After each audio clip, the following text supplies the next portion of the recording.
Hi everyone, I am Engineer 24. Show you fantastic, important and informative update. Stock market news of Dhaka Stock Exchange and Chittagong Stock Exchange stock market. Before beginning, like the video and subscribe to the YouTube channel Engineer 24. It is learning video stock market. যদি কোনো নিজের বুদ্ধিতে বাইসেল করবেন Dhaka stock এক্সচেঞ্জের website হইতে সংগৃহীত fantastic important and informative update news এবং stock market analysis করে গুরুত্ব সহকারে আজকের ভিডিও শোনা হয়েছে না ফোকাস ইউ একটু পরে স্টক মার্কেটের তালিকাভুক্ত কোম্পানি ডেল্টা প্রাক হাউজিং ফাইন্যান্স পিএলসি এর ফান্ডামেন্টাল অ্যানালিসিস করে সঙ্গে ভিডিওতে টেকনিক্যাল আলোচনা অল্প কাজের সঙ্গে থাকুন ভিডিওটিতে শেয়ার বাজারের ক্ষুদ্র বিনিয়োগকারীরাও উপকৃত হবে যারা ইউটিউব চ্যানেল ইঞ্জিনিয়ার চন্দ্রপাল এটা সাবস্ক্রাইব করছেন তাদের কমেন্টস থেকে আজকে ফিনান্সিয়াল ইনস্টিটিউশন সেক্টরের company delta BRAC housing finance PLC এটা ঠিক করছে স্টক মার্কেট নিয়ে প্রতিনিয়ত আলোচনা করি কাজে ইউটিউব চ্যানেল ইঞ্জিনিয়ার চন্দ্রপাল এটা সাবস্ক্রাইব না করে থাকলে এখনই সাবস্ক্রাইব করে পাশেই থাকুন।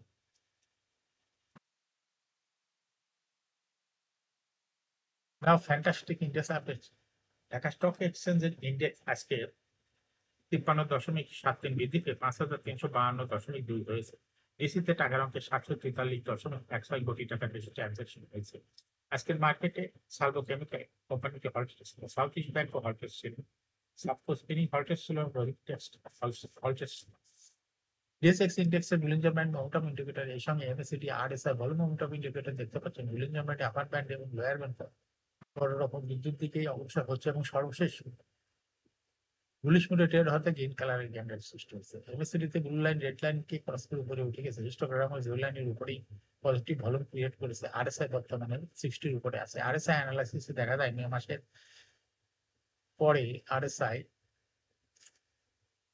40 নিচে ছিল, কিন্তু বর্তমানে আরএসআই 40-র উপরে। এমএসিডি লাইন অ্যানালাইসিসে দেখা যায় মে মাসের পরে এমএসিডি লাইনটি জিরো লাইনের নিচে ছিল, কিন্তু বর্তমানে এমএসিডি লাইন জিরো লাইনের উপরে চলে গেছে। নাও ফ্যান্টাস্টিক ট্রেড স্ট্যাটিস্টিক মার্কেটে আজকে 251টি কোম্পানি শেয়ার দর বৃদ্ধি পেয়েছে, কোম্পানি শেয়ার দর হ্রাস পেয়েছে, সেই সঙ্গে 78টি কোম্পানি শেয়ার দর ছিল অপরিবর্তিত। নাও ফ্যান্টাস্টিক ইন্ডেক্স মোবাইল যে সমস্ত কোম্পানি ইন্ডেক্সকে উপরে দিয়ে তোলার চেষ্টা করছে তার মধ্যে প্রথমে রয়েছে স্কয়ার ফার্মা। স্কয়ার ফার্মা আজ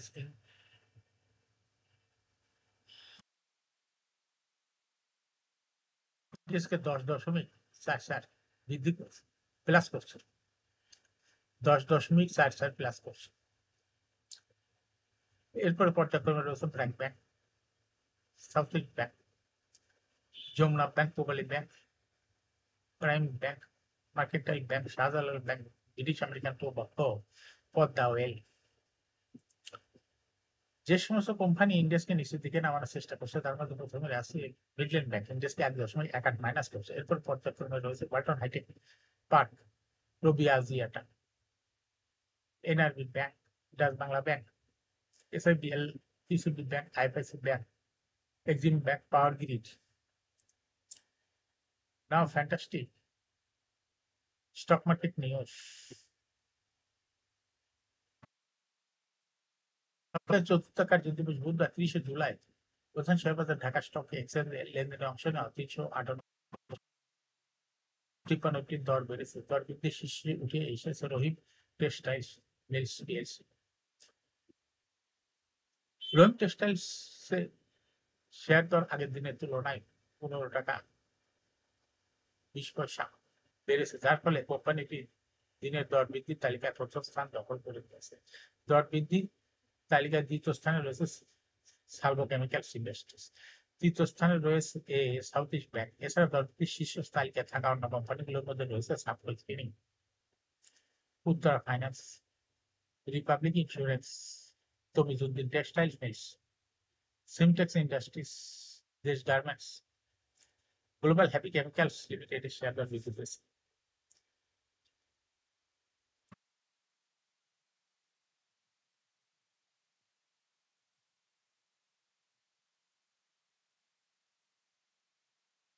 শেয়ার বাজারে তালিকাভুক্ত বস্ত্র খাতে 58টি কোম্পানির মধ্যে 22টিতে জুন মাসে 0.1% বেশি প্রাতিষ্ঠানিক বিনিয়োগ বেড়েছে। কোম্পানিগুলো হলো আমান কটন, আলাস টেক্সটাইলস, অরটেক্স industries, Desh garments, dragon sweater, Envoy textiles, Evince textile, Originating Katuli Textile Metro Spinning, Motherproduktion Spinning Mill, ML Dye, Monofabric Queen South Textile, Saham Cotton, Saham Textile, Sharp Industries, Synthesis Industries, Stylecraft, VFS Thread and Dye, Ziny Spinning.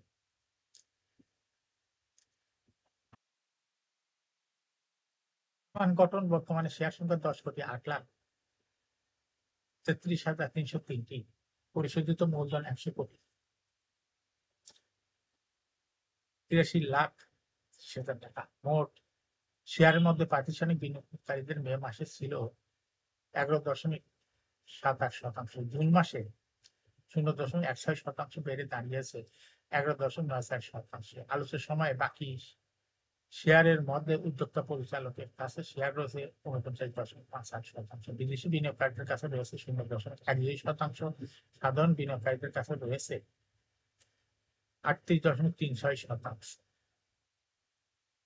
সর্বশেষ 30 June 2024 অর্থ বছরের জন্য 10% cash dividend দিয়েছিল এই কোম্পানিটি।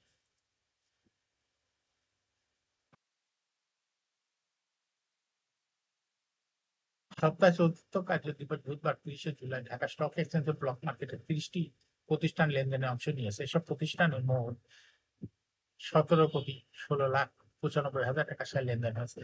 এর মধ্যে সবচেয়ে বেশি লেনদেন হতে দেখা গেছে 5 প্রতিষ্ঠান শেয়ার। প্রতিষ্ঠানগুলো হলো Marico Bangladesh, Queen South, fine foods, Marico Bangladesh, fine foods, Bangladesh shipping corporation, Square pharmaceuticals, Khan brothers. এই 5 প্রতিষ্ঠানের মোট শেয়ার লেনদেন হয়েছে 10 কোটি টাকার বেশি। প্রতিষ্ঠানগুলোর মধ্যে সবচেয়ে বেশি লেনদেন হয়েছে মেরিকো বাংলাদেশের, দ্বিতীয় সর্বোচ্চ লেনদেন হয়েছে ফাইন ফুডস, তৃতীয় সর্বোচ্চ লেনদেন হয়েছে বাংলাদেশ শিপিং কর্পোরেশন। এছাড়া ব্লক মার্কেটে গুরুত্বপূর্ণ লেনদেনে অংশ নেওয়া অন্য কোম্পানিগুলোর মধ্যে রয়েছে স্কয়ার ফার্মাসিউটিক্যালস পিএলসি, খান ব্রাদার্স পিপি, উডেনবার্গ ইন্ডাস্ট্রিজ লিমিটেড শেয়ার ব্লক মার্কেটে লেনদেন করছে। পুঁজিবাজারে তালিকাভুক্ত ঔষধ ও রসায়ন খাতের কোম্পানি মেরিকো বাংলাদেশ লিমিটেড অন্তর্বর্তী লভ্যাংশ ঘোষণা করছে। চলতি হিসাব বছরের প্রথম প্রান্তিক এপ্রিল হইতে জুন 2025 মুনাফার বিপরীতে এই লভ্যাংশ ঘোষণা করা হয়েছে। এই সময়ে কোম্পানিটি 194,56,00,000 টাকা নিট মুনাফা করেছে, যা আগের বছরে একই সময়ে ছিল 172,57,00,000 টাকা। কোম্পানিটি আলোচিত সময়ে শেয়ার হোল্ডারদেরকে 600% নগদ লভ্যাংশ দেবে, অর্থাৎ 10 টাকা অভিহিত মূল্যের প্রতি শেয়ারের বিপরীতে 60 টাকা লভ্যাংশ দেবে।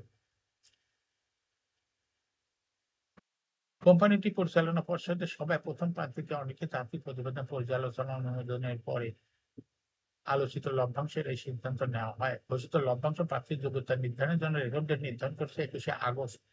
গত বছর কোম্পানিটি প্রথম প্রান্তিকে আয়ের বিপরীতে 1000% অন্তর্বর্তী লভ্যাংশ ঘোষণা করেছিল।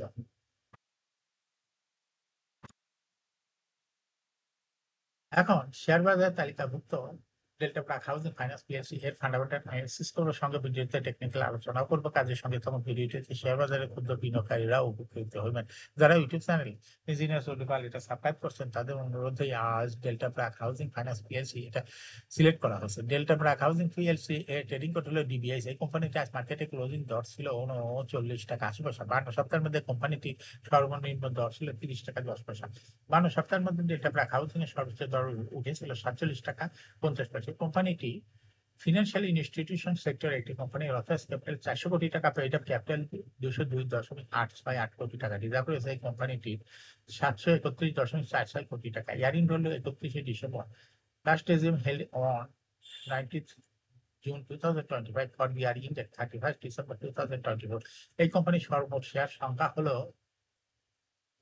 20,28,67,974টি শেয়ার রয়েছে সর্বমোট। এই কোম্পানি সর্বশেষ 2024 সালে 15% ক্যাশ ডিভিডেন্ড দিয়েছিল বিনিয়োগকারীদের, সেই সঙ্গে 2% স্টক ডিভিডেন্ডও দিয়েছিল 2024 সালে। এই কোম্পানিটি ফার্স্ট কোয়ার্টার ইপিএস হয়েছে 0.78, সেকেন্ড কোয়ার্টার হয়েছে 1.3।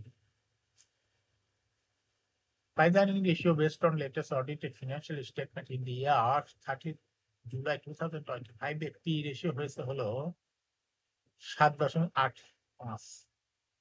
Financial performance as per audited financial statement in the year 2020 সালে ইপিএস হলো 5.78, 21-এ 5.89, 22-এ 5.21, 23-এ 4.95। 2024 সালে ইপিএস হয়েছে 5.08, অর্থাৎ ডেল্টা ব্র্যাক হাউজিং এই কোম্পানিটি ইপিএস এর গ্রোথ 20 সালের তুলনায় 2024 সালে একটু কমে গেছে। এই কোম্পানিটির এনএভি পার শেয়ার 2020 সালে ছিল 41.72, 21-এ 40.87, 22-এ 41, 23-এ 43.63, 2024 সালে এনএভি পার শেয়ার হয়েছে 47.25।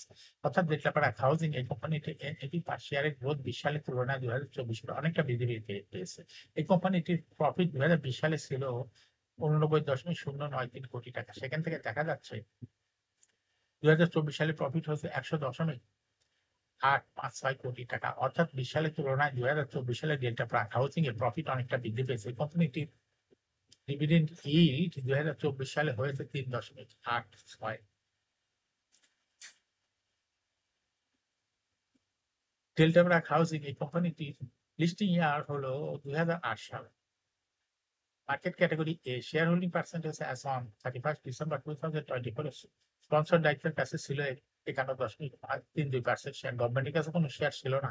ইনস্টিটিউশনের কাছে ছিল 27.52%, ফরেনের কাছে ছিল 3.73% এবং পাবলিকের কাছে ছিল 17.43% share. Share holding percentage as on 13 June 2025 দেখা যাচ্ছে পাবলিক শেয়ার হোল্ডিং পার্সেন্টেজ কিছুটা কমে হয়ে গেছে 16%। সেই সঙ্গেই ইনস্টিটিউশনের শেয়ার হোল্ডিং পার্সেন্টেজ বৃদ্ধি পেয়ে হয়েছে 28.24%। এই কোম্পানিটি লং টার্ম লোন রয়েছে হলো 860.549 কোটি টাকা। এখন ডেল্টা ব্র্যাক হাউজিং এই কোম্পানিটি টেকনিক্যাল অ্যানালাইসিস করার জন্য বুলিঞ্জার ব্যান্ড মোমেন্টাম ইন্ডিকেটর, এই সঙ্গে MSCD RSI volume momentum indicator দেখতে পাচ্ছেন। বুলিঞ্জার ব্যান্ডে আপার ব্যান্ড এবং লোয়ার ব্যান্ড পুনরায় বড় রকমের বৃদ্ধির দিকে অগ্রসর হচ্ছে এবং সর্বশেষ বুলিঞ্জার ব্যান্ডে বুলিশ মুডে ট্রেড হওয়াতে আপার ব্যান্ড বরাবর গ্রিন কালারের ক্যান্ডেল সৃষ্টি হয়েছে। এমএসসিডিতে ব্লু লাইন রেড লাইনকে ক্রস করে উপরে উঠে গেছে। হিস্টোগ্রাম ও জিও লাইনের উপরেই পজিটিভ ভলিউম ক্রিয়েট করছে। আরএসআই বর্তমানে দেখা যাচ্ছে 50-র উপরে আছে। আরএসআই অ্যানালাইসিসে দেখা যায় মে মাসের পরে আরএসআই টি 25 এর নিচে ছিল, কিন্তু বর্তমানে আরএসআই 25 এর অনেক উপরে আছে। এমএসিডি লাইন অ্যানালাইসিসে দেখা যায় মে মাসের পরে এমএসিডি লাইনটি জিরো লাইনের নিচে ছিল, কিন্তু বর্তমানে এমএসিডি লাইন জিরো লাইনের উপরে চলে গেছে। ডেল্টা ব্র্যাক হাউজিং কোম্পানিটি প্রায় শেয়ার দর হ্রাস বৃদ্ধির মাধ্যমে বিনিয়োগকারীদের লাভ করার সুযোগ করে দেয়। এটা একটা investing category, stock trading opportunity ভালো। এরকম fantastic important and informative update video নিয়মিত দেখতে ইউটিউব চ্যানেল ইঞ্জিনিয়ার্স ডিপার্ট এটা সাবস্ক্রাইব না করে থাকলে এখন ইউটিউব চ্যানেল ইঞ্জিনিয়ার্স ডিপার্ট এটা সাবস্ক্রাইব করুন, সমস্যা লাইক করুন, শেয়ার করুন। এই ভিডিওটি ফেসবুকে শেয়ার করুন, টুইটারে শেয়ার করুন এবং হোয়াটসঅ্যাপের মাধ্যমে শেয়ার করে আপনার ফ্রেন্ডস এবং ফ্যামিলিকে শেয়ার মার্কেট সম্পর্কে জানার সুযোগ করে দিতে পারেন। যারা already YouTube channel engineers depart এটা সাবস্ক্রাইব করছেন তাদেরকে অসংখ্য ধন্যবাদ। শেয়ার বাজারে তালিকাভুক্ত কোম্পানির ডিভিডেন্ড সংক্রান্ত তথ্য ভিডিও, আইপিও সংক্রান্ত তথ্য ভিডিও, ফান্ডামেন্টাল অ্যানালিসিস ভিডিও নিয়মিত দেখতে YouTube channel engineers depart must subscribe, must like, must share YouTube channel engineers depart. Share বাজারে তালিকাভুক্ত কোম্পানির গুরুত্বপূর্ণ খবর জানতে ইউটিউব চ্যানেল ইঞ্জিনিয়ার্স ডিপার্ট এই ইউটিউব চ্যানেলে ভিডিও নিয়মিত দেখতে পারেন। Thanks for watching this video.